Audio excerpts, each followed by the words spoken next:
JDU में क्या सब कुछ ठीक नहीं चल रहा है? ये सवाल इस वजह से उठ रहा है क्योंकि एबीपी न्यूज़ को जैसी जानकारी मिल रही है कि आरसीपी सिंह पर ही जेडीयू के भीतर से ही भ्रष्टाचार के आरोप लगे हैं। हमारे साथ मौजूद हैं चिराग पासवान जी। चिराग जी, क्या सब कुछ सही नहीं चल रहा है? क्योंकि आरसीपी सिंह तो नीतीश कुमार के काफ़ी करीबी रहे हैं सालों तक, लेकिन अब उन्हीं को वो भ्रष्टाचार के आरोप। देखिए, एक बात तो स्पष्ट है कि जनता दल यूनाइटेड आज की तारीख में 2 गुटों में बटी हुई पार्टी है। एक गुट जो बीजेपी का समर्थन करता है और एक गुट जो बीजेपी का भला तो कम से कम साथ में रहते हुए भी नहीं चाहता है। यही आरसीपी जब तक आपका प्रतिनिधित्व केंद्र सरकार में कर रहे थे ये ठीक थे। नीतीश जी, मौजूदा मुख्यमंत्री नीतीश कुमार जी को आरोप लगाने से पहले ये भूलना नहीं चाहिए कि ये उन्हीं की पार्टी के पूर्व अध्यक्ष भी रह चुके हैं। तो क्या मुख्यमंत्री जी की पार्टी ये कहना चाह रही है कि जो मुख्यमंत्री कहा जाता है तथाकथित जीरो टॉलरेंस रखते हैं करप्शन के खिलाफ, तो क्या वो इनको अध्यक्ष रखते हुए इनके भ्रष्टाचार को टॉलरेट कर रहे थे? अपनी पार्टी का केंद्र में मंत्री बने हुए उस वक्त ये इनके भ्रष्टाचार को टॉलरेट कर रहे थे, अपनी पार्टी के नेता होने के नाते भ्रष्टाचार को टॉलरेट कर रहे थे।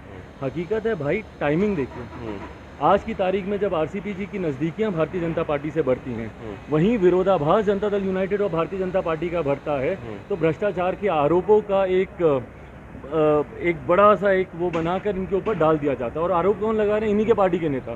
भाई जांच कीजिए ना, तथ्य सामने दीजिए। सरकार आपकी है, मुख्यमंत्री आप हैं और आप मुख्यमंत्री के साथ साथ प्रदेश के गृह मंत्री भी हैं। तो आप जांच कीजिए और जांच के बाद तथ्यों को सामने लाइए। पर सिर्फ आरोप लगाकर, और वो भी कहीं ना कहीं बदले की भावना, भाई ये इस बात को कहीं झुटलाया नहीं जा सकता कि भावना बदले की हो सकती है। जिस तरीके से आरसीपी जी भाजपा के करीब आ रहे हैं या उनके साथ नज़दीकियां बढ़ी हैं और जनता दल यूनाइटेड और भाजपा की जिस तरीके से रह रहकर दूरियां स्पष्ट होती जा रही हैं, तो इन तमाम चीज़ों को टाइमिंग ज़रूर इस तरफ इशारा करते हैं कि भावना सिर्फ भावना उचित नहीं है कम से कम। लेकिन इस सबके बीच में जिस तरीके से आप टाइमिंग पर सवाल उठा रहे हैं, तो क्या ये भी दिखा रहा है कि अब नीतीश कुमार और आरसीपी में वाकई में इतनी दूरियां हो गई हैं?